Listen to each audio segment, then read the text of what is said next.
उलमा की जानिब से मौलाना बदरुद्दीन अजमल साहब को असदुद्दीन ओवैसी साहब की पार्टी MIM से इत्तेहाद पर नोटिस दी गई और जवाब तलब किया गया। इसके बाद दोनों पार्टी और जमात के मानने वालों की जानिब से और ख़ास तौर से अवाम की तरफ से सवालात की बारिश शुरू हो गई। अगर ओवैसी या उनकी पार्टी को वोट न दें तो फिर किसको वोट दें? अगर हर पार्टी को मुस्तरद कर दिया जाए तो फिर मुतबादिल कहाँ हैं? और सबसे बड़ा सवाल, आखिर कौम करे तो क्या करे? आज हम इन्हीं सवालात का सीधा और खुला जवाब तलाश करने की कोशिश करेंगे। क्या बस यही काम रह गया है कि ये बी टीम है, वो बी टीम है? कौन बताएगा कि ए टीम कौन सी है? आखिर कौम को कब तक यूं ही उलझते रहना होगा?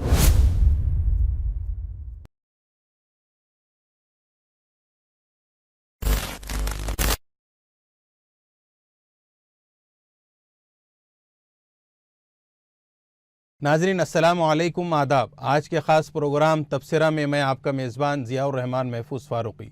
आगे बढ़ने से पहले आप तमाम से गुजारिश है कि इस वीडियो को पूरा देखें और कमेंट बॉक्स में अपनी कीमती राय ज़रूर दें, और जिन अहबाब ने अभी तक चैनल को सब्सक्राइब नहीं किया वो ज़रूर सब्सक्राइब करें। नाज़रीन, इस वक्त सोशल मीडिया पर आसाम के इलेक्शन को लेकर एक बहुत बड़ी बहस छिड़ गई है।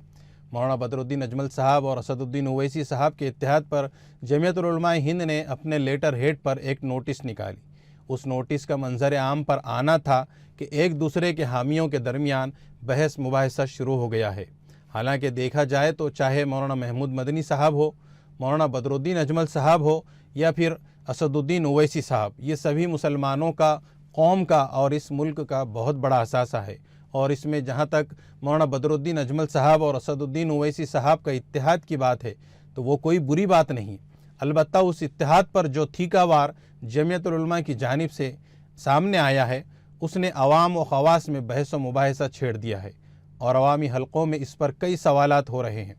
उस लेटर के बाद जो अवाम में सवालात की एक बड़ी कतार लग गई है, इसी में से कुछ अहम सवालात जो अवाम की जानिब से हो रहे हैं, हम उनमें से ये है कि आखिर जमीयतुल उलमा ने किस बुनियाद पर असदुद्दीन ओवैसी की पार्टी को फ़िरक़ा परस्त पार्टी कहा है। मैं यहाँ एक बात वाज़ेह कर दूँ कि उस लेटर में किसी पार्टी का नाम नहीं लिया गया है कि किस पार्टी को फ़िरक़ा परस्त पार्टी कहा गया है, लेकिन हर कोई जानता है कि मौलाना बदरुद्दीन अजमल साहब ने किस पार्टी से इत्तेहाद किया है। बहरहाल अवाम की जानिब से ये सवालात भी पूछे जा रहे हैं कि जमीयतुल उलमा अपना मौक़िफ़ वाज़ेह क्यों नहीं करती सियासत को लेकर। एक तरफ ये कहा जाता है कि सियासत से हमारा कोई ताल्लुक़ नहीं, फिर उलमा किराम बयानात में ये कहते हैं कि सियासत भी दीन का हिस्सा है, और जब सियासत से ताल्लुक़ नहीं तो फिर राज्यसभा में नुमाइंदगी किस बुनियाद पर की जाती है। एक तरफ मौलाना बदरुद्दीन अजमल को ये कहा जाता है कि फ़िरक़ा परस्त पार्टी से इत्तेहाद मत करो, तो दूसरी तरफ मालेगांव के मुफ्ती इस्माइल कासमी साहब उसी फ़िरक़ा परस्त पार्टी यानी MIM के MLA हैं और जमीयतुल उलमा के ज़िम्मेदार भी हैं, और इसके अलावा दारुल उलूम देवबंद के रुकन शूरा भी हैं। फिर ये क्या है? इसके अलावा मुफ्ती हारून नदवी साहब जो जमीयतुल उलमा जलगांव के सदर भी हैं और कांग्रेस पार्टी के ज़िम्मेदार और प्रचारक भी हैं। फिर इसका क्या मतलब है? उस लेटर के बाद जमीयतुल उलमा इस तरह के सवालात के घेरे में आ गई है। अवाम हो या ख़वास अब अक्सर ऐसे ही सवालात करते नज़र आ रहे हैं और उलझन के शिकार हैं। दो जमीयत हैं, क्या दोनों जमीयत का दस्तूर एक ही है या अलग अलग है? और भी बहुत सी बातें बहस व मुबाहिसा का मौजू बनी हुई हैं। नाजरीन, आज सबसे बड़ा मसला ये नहीं कि कौन सी पार्टी सही है, बल्कि सवाल ये भी है कि कौन सी क़ियादत सही है, कौन सा कायद सही है या कौन हमारा कायद है। जब कहा जाता है उसको वोट न दो, उसकी हिमायत न करो, तो फ़ौरन सवाल उठता है फिर किसको वोट दें, मुतबादिल क्या है? और जवाब दिया जाता भी है तो सिर्फ इतना कहा जाता है कि किसी भी सेकुलर पार्टी को दो, और फिर ये भी नहीं बताया जाता है कि आखिर वो सेकुलर पार्टी है कौन सी। एक और उलझन, जब पूछा जाता है कि सेकुलर पार्टी कौन सी है, कोई वाज़ेह जवाब नहीं मिलता। हर पार्टी पर सवाल है, हर लीडर पर एतराज़ है, हर क़ियादत पर एतराज़ है, तो फिर आवाम किसको सेकुलर माने, किसके साथ खड़ी होंगी आवाम? और अगर कोई वाकई सही रास्ता है तो उसे खुलकर बताया क्यों नहीं जाता? सिर्फ इख्तिलाफ या मुखालिफत काफ़ी नहीं, उसूल बहुत सादा है, पहले मुतबादिल दिया जाए फिर इख्तिलाफ या मुखालिफत की जाए। लेकिन आज क्या हो रहा है? सिर्फ ये कहा जाता है कि उसको वोट न दो, लेकिन ये नहीं बताया जाता कि किसको वोट दो। ये तरीक़ा कौम को मज़ीद ज़हनी उलझन में डाल रहा है। हिकमत और मसलहत आखिर कब तक? گزشتہ کئی سالوں سے ہم حکمت اور مصلحت کے نام پر چلتے آئے ہیں، لیکن سوال یہ ہے کہ آخر کیا ملا؟ کیا قوم کو راحت ملی؟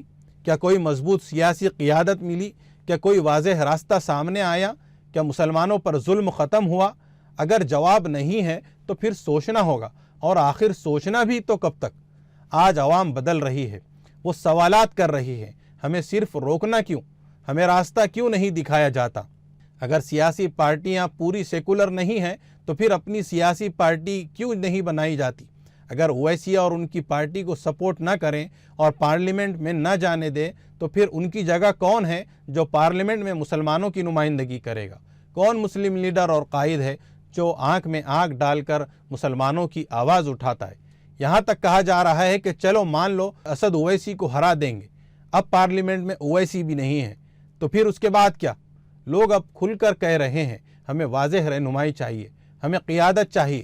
عوام کے دماغوں میں یہ بھی بات ہے کہ مولانا لوگوں کا سیاست میں کوئی کام نہیں، وہ مسجد مدرسہ سنبھالے، اور عین الیکشن کے وقت ہی یہ مولانا لوگ کیوں آ جاتے حمایت اور تائیدات کرنے کے لیے؟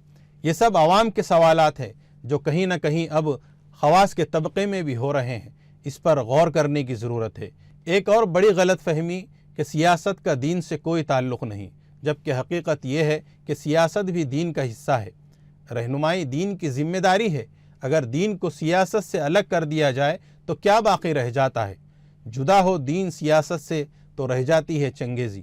اب وقت آ گیا ہے کہ صرف مخالفت نہیں حل دیا جائے، صرف تنقید نہیں قیادت دی جائے، صرف سوال نہیں اطمینان بخش جواب دیا جائے۔ قوم اب خاموش نہیں، قوم سوال کر رہی ہے، اور اب وقت ہے کہ اسے راستہ دکھایا جائے اور سچ واضح کیا جائے۔ ناظرین، ان سوالات کے تعلق سے آپ کی کیا رائے ہے کمنٹ باکس میں ضرور دیں، اور جن احباب نے ابھی تک ختم نبوت میڈیا چینل کو سبسکرائب نہیں کیا براہ کرم وہ ضرور سبسکرائب کریں۔ چلیے اب اجازت چاہتا ہوں، انشاءاللہ کل اسی وقت پھر کسی اہم موضوع کے ساتھ آپ سے ملاقات ہوگی۔ اپنا اور اپنوں کا خیال رکھیے، خوب دعاؤں اور عبادتوں کا اہتمام کریں، ہمارے لیے بھی دعا کریں۔ جزاک اللہ خیر، اللہ حافظ، السلام علیکم ورحمۃ اللہ وبرکاتہ۔